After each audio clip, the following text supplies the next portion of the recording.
कई बार मिल चुका है मनुष्य देह, कई बार मनुष्य देह मिला, लेकिन मनुष्य देह मिलने के बाद इस आत्मा को हमने जहाँ सुख के देश में ले जाने की इस आत्मा की चाहना थी, वह चाहना हम पूरी नहीं कर सके। ऐसे हम पूरी हैं। हमें मनुष्य देह मिला है, यह बार बार नहीं मिलता, और हमें मिला हुआ है, लेकिन इस मनुष्य देह को इस जगत के नर नारी समझते नहीं।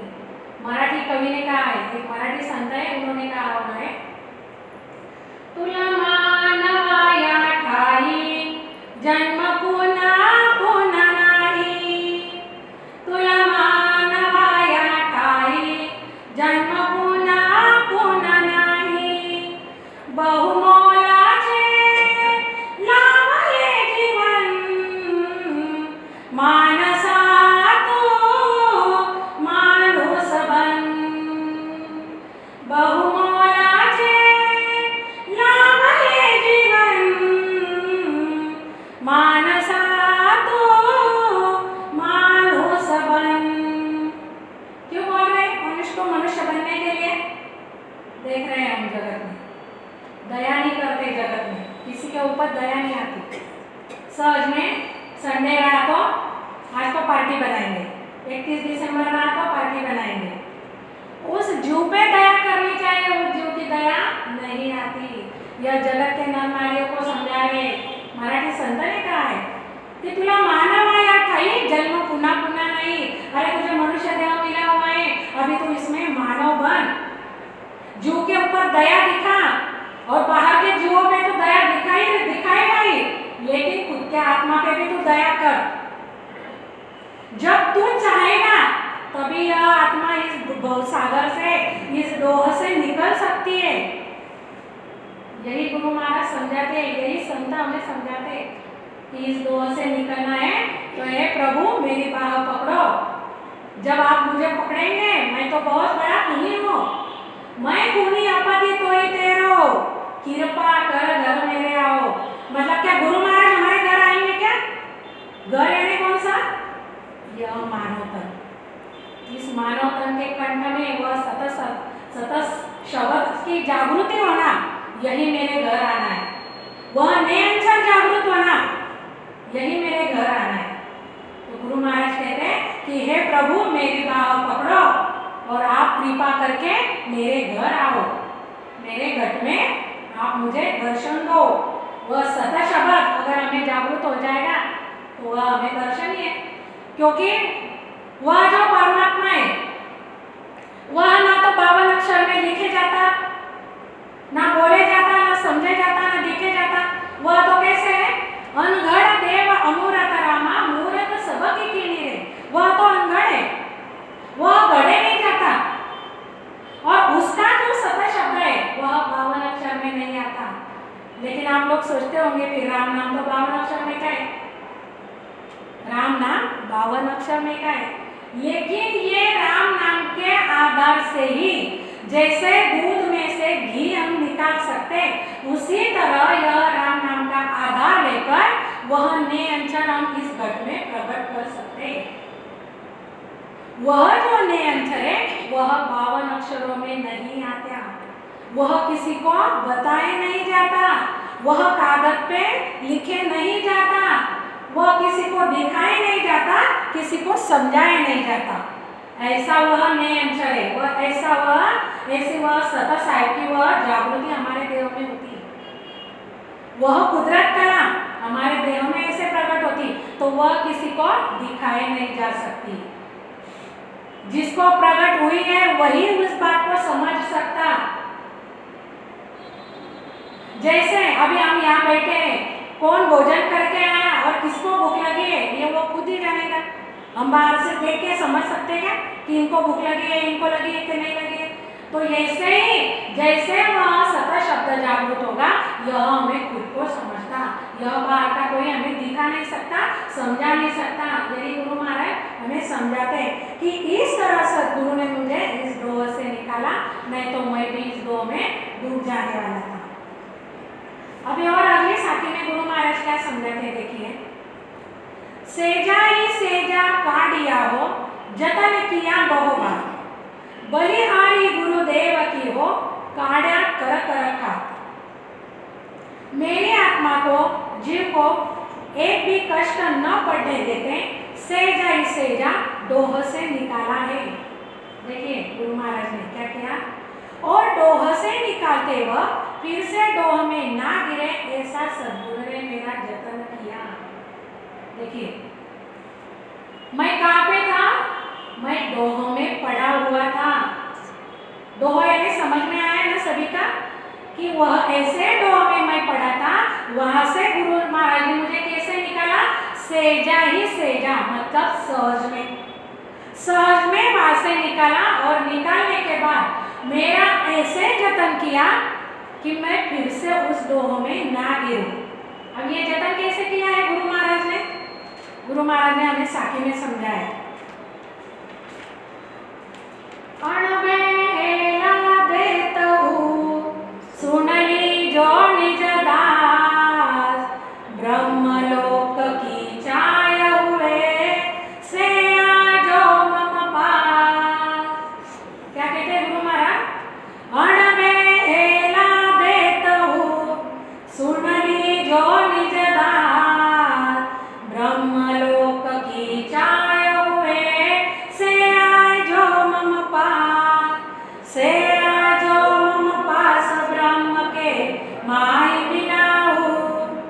जतन करो वो बात संग में लेकर जाऊं, सुख राम हंसा के कारणे देह धरी जुग बार, अणबेला देतहु सुनली जो निज दास। क्या कहते गुरु महाराज साखी में, देखिए गुरु महाराज ने कैसे जतन किया, कैसे जतन से हमें निकाला। मैंने आप लोगों को अनुभव लेना आवाज दे दे के वह अनुभव ज्ञान सुनाया, उस ज्ञान से आप चेतन हो जाए ऐसी साखियां मैंने आपको सुनाई। और ऐसा सुनने के बाद ब्रह्मलोक की जिनको चाय हुए, वो चाय जिनको होगी वो मेरे पास आओ। अनुभव लेला दे तो सुन लीजो निज दास, ब्रह्मलोक की चाय हुए सो आओजो मम पास।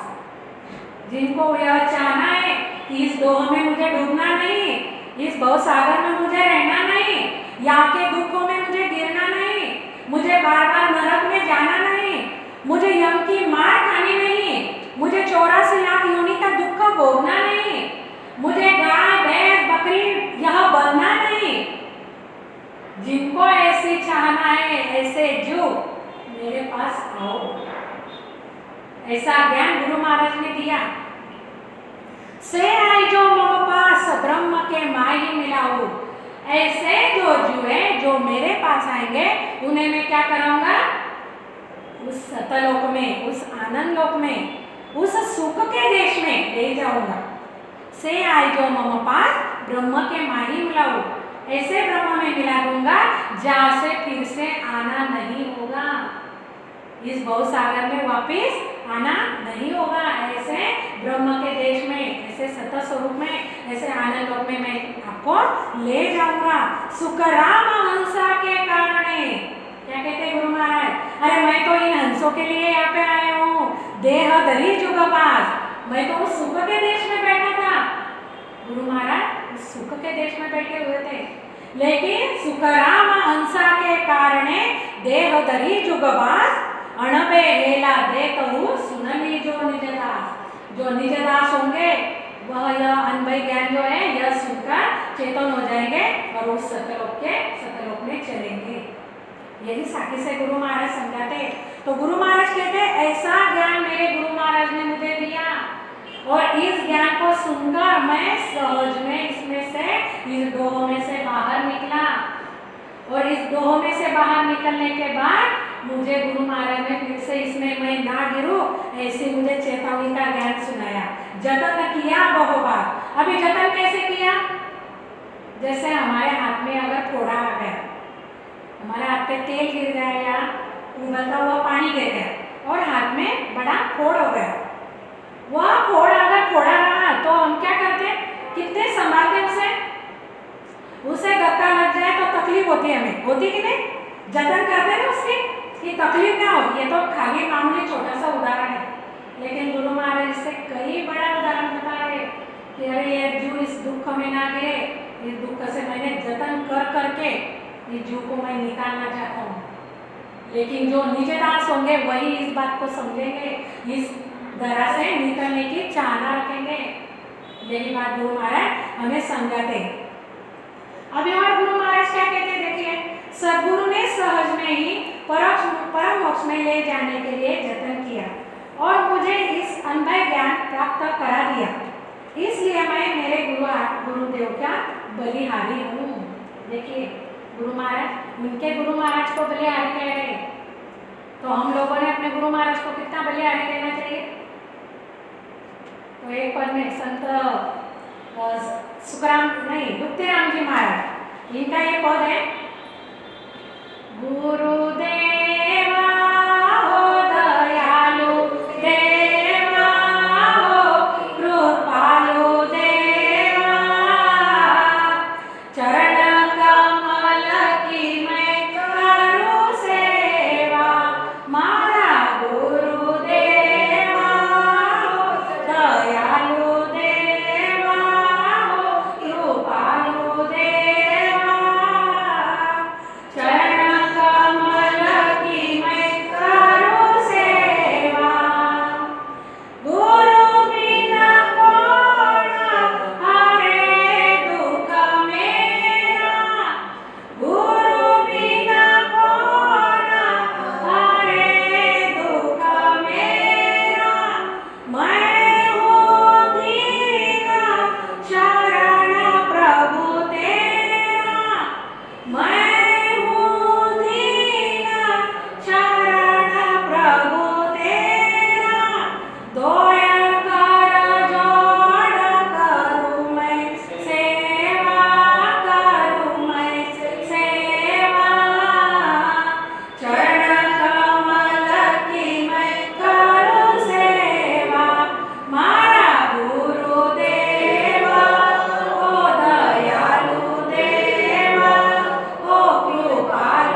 युक्तिराम कहे कर जोड़ी, संत युक्तिराम जी महाराज जो है उनका यह पद है। उन्होंने अपने गुरु महाराज से यह विनती की हुई कि हे कृपालु देवा, हे दयालु देवा, मुझे इस दुख से निकालो। ऐसे हमारे गुरु महाराज है और हमें भी ऐसे गुरु महाराज ज्ञान देते, और यह ज्ञान सुन सुनकर हम लोगों ने भी ज़्यादा से ज़्यादा भव सागर से निकलने की तैयारी करनी चाहिए। तो इस भव सागर से निकलने के लिए कुछ ज़्यादा करना नहीं है, ना ही हमें इस देह को कष्ट देना है, ना ही आत्मा को कष्ट देना है। इस हमारी आत्मा को कष्ट ना होवे ऐसा सहज ही सहज, सहजा ही सहजा, ऐसा सहज में गुरु महाराज ने रीत हमें बता दी कि जिससे यह हमारी आत्मा इस भव सागर से निकलकर, इस डोह से निकलकर उस परम पद में, उस सुख के देश में जा सकती है। ऐसा ज्ञान गुरु महाराज ने हमें बताया। अभी और अगले साखी में गुरु महाराज क्या कहते हैं देखिए, भव सागर सु काढ़ करहो गिरवर चाड़ो मोय, तीन लोक लारे रया हो भव सागर क्या हो। भवसागर से निकालकर सतत स्वरूप के गिरवर में चढ़ा दिया। 3 लोक से निकलकर पार ब्रह्म से ऊपर चढ़ाकर शरीर में चेतन से न्यारा निराकार में 4थे पद में मुझे सतगुरु पद की प्राप्ति करा दी। देखिए गुरु महाराज क्या कहते हैं कि गुरु महाराज ने क्या किया, भव सागर सुकार्य करो। इस भव सागर में मैं अटका हुआ था, इस दोह में मैं डूबा हुआ था, इस दोह से मुझे निकाल कर कहाँ लेके गए, गिरवर चाड़ो मोय, मुझे उस गिरवर पर चढ़ा दिया। 3 लोक से ऊपर और पार ब्रह्म से आगे, वह जो निराकार का देश है, वह जो निरंजन का देश है, जो अंजन में नहीं आता, जो आकार में नहीं, ऐसे सत स्वरूप परमात्मा के देश में मुझे चढ़ा दिया, मुझे उस देश की प्राप्ति करा दी। यही गुरु महाराज हमें समझाते। 3 लोकों के परे गगन में चढ़ा देने से मुझे भवसागर के डोह का यानी जन्म मरण का और नरक का जरा सा भी डर नहीं रहा। देखिए निश्चिंत हो गए। अभी हम लोग यहाँ बैठे हुए जो जो गगन में चढ़े होंगे, जिनका 10वें द्वार में स्मरण चल रहा होगा, वो तो निश्चिंत हो गए, वो तो उस अमर लोक में जाएंगे ही जाएंगे। लेकिन जिनका अभी बाकी होगा तो उन्होंने चेतन हो जाना है, क्योंकि यह देश कैसा है, यह भवसागर। इस भवसागर में से जल हम कैसे निकले, इस बात को सोचना है, क्योंकि यहाँ पे काल घूमते रहता, काल का यह देश है और काल अचानक मारे ले लो। गुरु महाराज ने एक पद में बताया कि हेला दे दे संत पुकारे, काल अचानक मारे ले लो। इस देश में वह जो काल है वह अचानक से आता और लेके जाता। हम ही सोचते रह जाते कि कल तो हम बाजार में मिले थे उससे और आज वो मर गए। होता है ना ऐसे, हमें मालूम पड़ता किसी का तो हम तो अभी तो मिले थे, फिर हमें ऐसे लगता कि अरे ऐसे कैसे हो गया। लेकिन ये कोई अचंभे की बात नहीं है। गुरु महाराज ज्ञान से बताते यह देश है वह काल का है, यह इस देश में उसका राज है और वह यहाँ रात दिन घूमते रहता। तो इसलिए जिनका जो गिरवर पे चढ़ गए वो तो निश्चिंत है, लेकिन जो नहीं चढ़े उन्होंने निश्चिंत नहीं रहना है। उन्होंने ज़्यादा से ज़्यादा स्मरण, ज़्यादा से ज़्यादा ध्यान में, जितना ज़्यादा ध्यान कर सकते हैं उस ध्यान में रहना है। हाथ में काम मुख में राम, यह तो हमारा दिन का कार्य चालू ही रहता है, लेकिन इससे जीव का कार्य नहीं होगा। ये जो रीत है हाथ में काम और मुख में राम, ये रीत से हमें नए कर्म नहीं लगते, इससे हमें नए कर्म नहीं लगेंगे।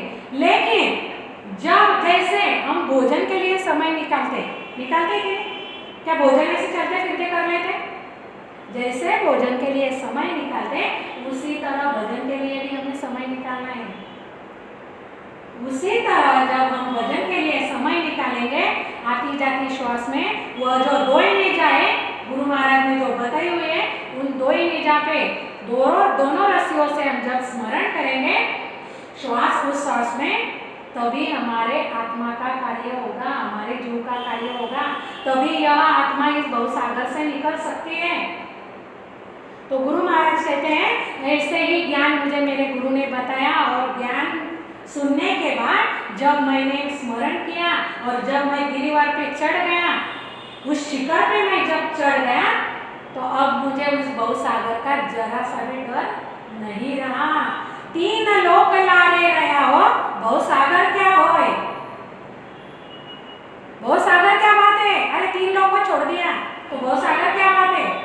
गुरु महाराज यही बात समझाते, तो मैंने तो अब इसको सबको छोड़ के मैं शिखर में चढ़ गया हूँ। तो यही रीत हमें जल्द से जल्द करना है। तो गुरु महाराज इस साखी से यही समझाते हैं। अभी और अगली साखी में गुरु महाराज क्या कहते हैं, देखिए 5 पुरुष 2 लाभ हुआ हो, जान न देवे मोह, सतगुरा भेद बताइया हो, चढ़ा पिछाड़ी हो। 5 इंद्रियों के 5 विषय यानी शब्द, स्पर्श, रूप, रस, गंध मेरे डोले होकर मुझे घेर घेर के भवसागर में खींच रहे थे। देखिए गुरु महाराज क्या कहते हैं, वो उनकी रीत बता रहे हैं कि जब मैं इस स्मरण में लग रहा था तो यह जो पांच पुरुष बोला हुआ। पांच पुरुष यानी क्या? वह जो पांचों इंद्रिया है, यह जो ज्ञान इंद्रिया है हमारी पांचों, कान, नाक, मुख, जीभ और ये त्वचा, यह पांचों इंद्रिया, यह पांचों इंद्रियों के पांचों विषय के जो विषय विकारी रस है, यह मुझे बार बार घेर रहे थे, मुझे यहाँ से निकलने नहीं दे रहे थे, दूना होए के मेरे ऊपर आ रहे थे। गुरु महाराज समझाते, मतलब अभी देखिए जगत में हम देखते हैं, किसी को अगर हम बताते हैं कि आप स्मरण में बैठ जाया करो, स्मरण जैसे लगता है, जैसे ही समय मिला तो स्मरण किया करो, तो वो सामने वाला जो क्या बोलता कि मैं स्मरण में तो बैठता हूँ लेकिन मेरा मन नहीं लगता, मुझे बाहर की चीजें याद आती, मुझे जो काम याद नहीं है पहले वो काम याद आता स्मरण में बैठने के बाद। तो ये क्या है? ये विषय विकारी है, यही तो विकार है और इन विकारों में से ही निकलना है। यही बात गुरु महाराज समझाते, ये तो दूने हो के आएंगे, ये दुगना उनका जोर लगाएंगे, ये चाहेंगे ही नहीं कि हम स्मरण करें, भजन करें, लेकिन हमें इस भव सागर से निकलना है तो इनको सबको हमें छोड़ना ही पड़ेगा। इसमें से निकलने के लिए गुरु महाराज कहते ये दोहरा होकर मुझे घेर रहे थे, मुझे भव सागर में खींच रहे थे, लेकिन ये पांचों विषय विकार मुझे भव सागर से बाहर नहीं जाने दे रहे थे। तब मैंने क्या किया? सदगुरु ने रेचक पूर्वक के साथ उमाऊ कुंभक करने से ये पांच पुरुष सहज में मर जाते, ये भेद मुझे बताया। देखिए गुरु महाराज कहते हैं जब मैं स्मरण में बैठता और स्मरण करने लगता तो ये पांचों मेरे ऊपर गुना हो रहे थे, मुझे इस स्मरण से उठाते, खिंचाते, इस स्मरण में बैठने नहीं देते थे। लेकिन सतगुरु ने जो ज्ञान दिया, सतगुरु ने कौन सा ज्ञान दिया? रेचक पूर्वक के साथ उमाऊ कुंभक में करने से वह जो पांच पुरुष है वह सहज में मर जाते हैं। अब ये क्या रीत है? ये रीत है हमें श्वास अपना नाभि तक खींचना है। जो श्वास हम अंदर लेते वह श्वास को नाभि तक खींचना और वहां से उसे वापस बाहर निकालना। ये जो रीत है, ये रीत जब हम करेंगे तब ये जो है ये सभी जो एक एक आत्मा यह मरती जाएगी, निकलती जाएगी और हमारा मन इस स्मरण में लगेगा, हमारा चित्त इस स्मरण में लगेगा। गुरु महाराज वही समझाते, लेकिन ये पांचों विषय भक्ति करने नहीं दे रहे थे, भक्ति में आड़े आ रहे थे, लेकिन सद्गुरु ने पीछम का यानी बंकनाल का रास्ता बताकर केवल आनंद पद की प्राप्ति करा दी। सद्गुरु ने मुझे ज्ञान दिया कि रेचक पूरक के साथ उमाऊ कुंभक करने से पांचों आत्मा, ये जो पांचों विषय विकार है ये मर जाएंगे, और ये करने के बाद पीछम के रास्ते में जब अपना शब्द जाएगा, अभी पीछम का रास्ता, ये जो यहाँ पे ड्राइंग निकाला हुआ है, ड्राइंग है ये पोस्टर पे, ये है पूरब का रास्ता। पूरब के रास्ते से स्मरण करते नाभि तक, यहाँ तक स्मरण करने के बाद वापस उसे निकालना है, ये रेचक और पूरब।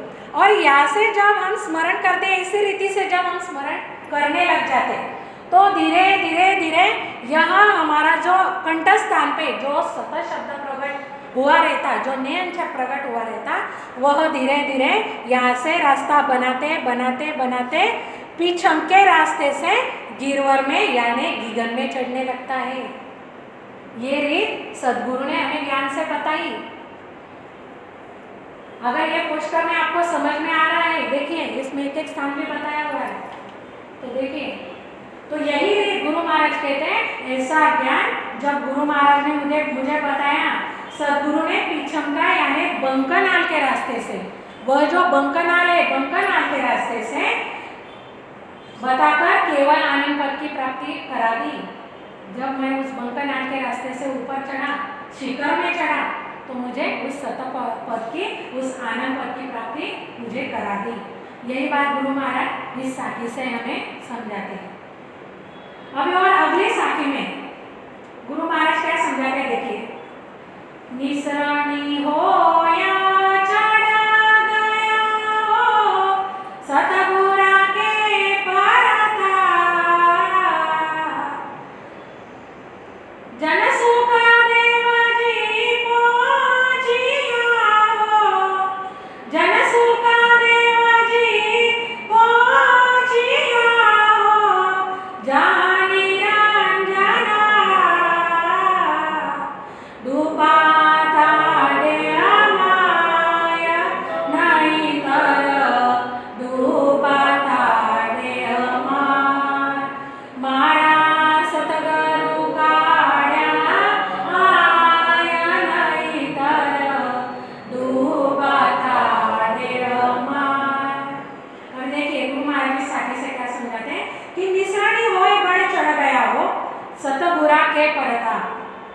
जन सुखदेव जी पहुंचिया हो जहां निरंजना।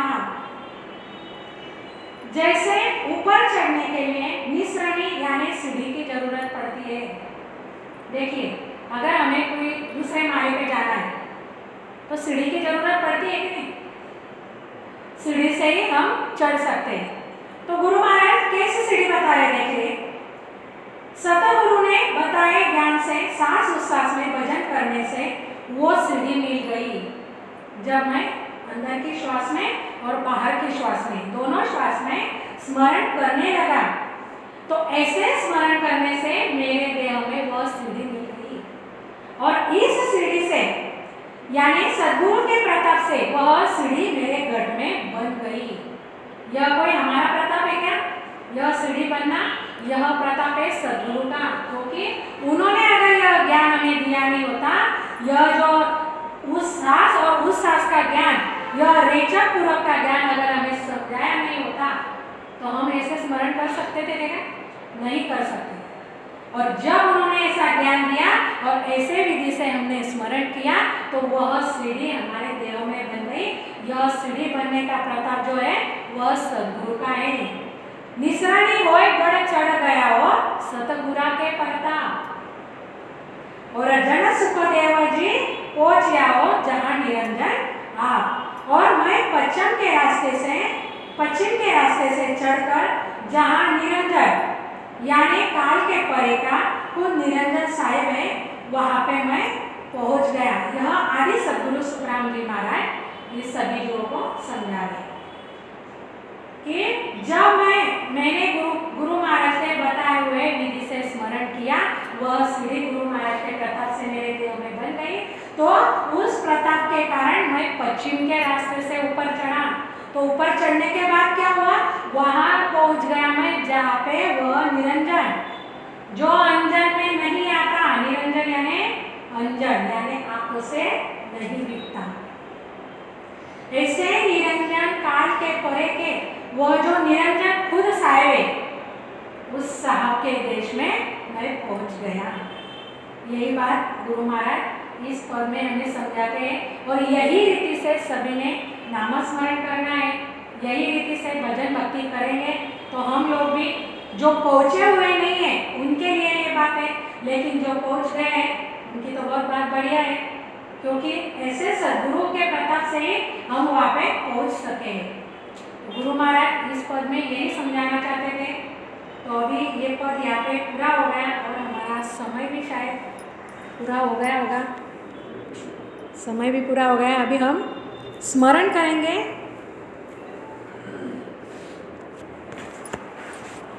तो सभी को अभी रीत समझ में आ गई होगी कि आती और जाती श्वास में हमें ज़्यादा से ज़्यादा वो जो श्वास है अंदर की श्वास हमें नाभि तक खींचना है और वहीं से उसे बाहर निकालना है। तो स्मरण करने से पहले हम गुरु महाराज को धन्य बोलेंगे, फिर स्मरण में बैठेंगे। बोलिए, आदि सद्गुरु सर्वात्माओं के सद्गुरु सर्व सृष्टि के सद्गुरु सद्गुरु सुखराम जी महाराज ने धन्य हो धन्य हो धन्य हो।